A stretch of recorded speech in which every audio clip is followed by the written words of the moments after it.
নেতা, দিন যত যাচ্ছে এই রাজনীতিবিদের উপর মন উঠে যাচ্ছে। রাজনীতিবিদের দেখলেই তখন ঘৃণা লাগতেছে নেতা।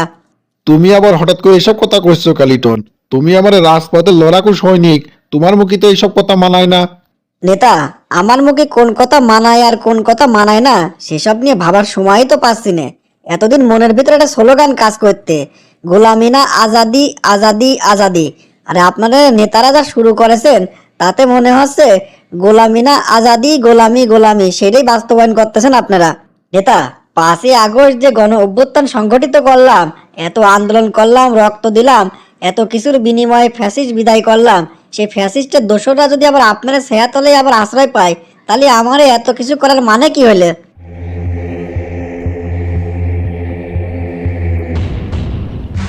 রাজনীতি বড় কঠিন জিনিস লিটন, এই জায়গার শেষ বলে কিছুই নাই। আজকে যে তোমার বন্ধু, কালকে তোমার শত্রু। কালকে যে তোমার শত্রু, পরশু সে তোমার বন্ধু হতে পারে। শত্রু বন্ধু, বন্ধু শত্রুর খেলা চলে রাজনীতিতে। সবই ঠিক আছে নেতা, কিন্তু নিজের বিবেকের কাছে তো মানিয়ে নিতে পারতেছি না। কত মানুষ পঙ্গু হলে, কত মানুষের জীবন চলে গেল, আর এত কিছুর পরে যদি আবার সেসব ফ্যাসিস্ট আবার আপনার ছায়াতলে আশ্রয় পায়, এটা তো ভাবতেও খারাপ লাগে নেতা। এটা তো আর মানিয়ে নিতে পারতেছি না। নেতা, একটা জিনিস আমি ভাবি পাচ্ছি না, যারা আপনার প্রতি এত নির্যাতন করলে, আপনারা জেলে রাখলে, তার সাথে আপনারা এত কিসের ভাব ভালোবাসা? তারে আপনারা এত প্রশ্রয় আশ্রয় দিচ্ছেন কি জন্যে? ক্ষমতায় টিকে থাকার জন্য মেলা কিছুই করা লাগে, বুঝলে লিটন? একটা জিনিস মাথায় রাখবা, তোমার শত্রু যে শত্রু, সে কিন্তু তোমার বন্ধু। বুঝতে পারিছো? শত্রুকে বন্ধু বানায় সামনে আগাতে হয়। সবই তো পানির মতো ক্লিয়ার হয়ে যাচ্ছে নেতা।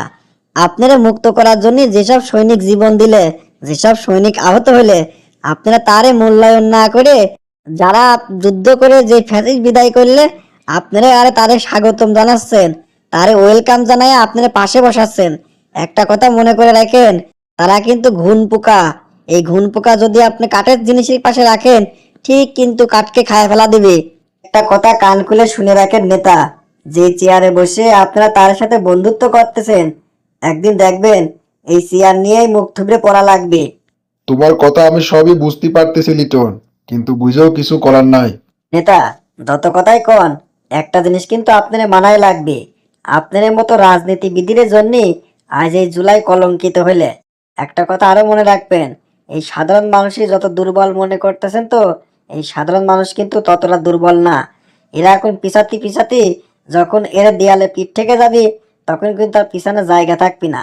তখন এই সাধারণ মানুষগুলো আবার সামনে আগানে শুরু করবে। আর সামনে যখন আগানে শুরু করবে, তখন কিন্তু আপনারা পিছনে জায়গা পাবেন না। সুতরাং সবকিছু মাথায় রেখে সামনের দিনগুলো কাটানোর চিন্তা করেন। এখনো সময় আছে, ভাবে দেখেন কি করবেন আপনারা। আপনারা কি এই জুলাইয়ের সাথে গাদ্দারি করবেন, নাকি জুলাইয়ের পক্ষে থাকবেন?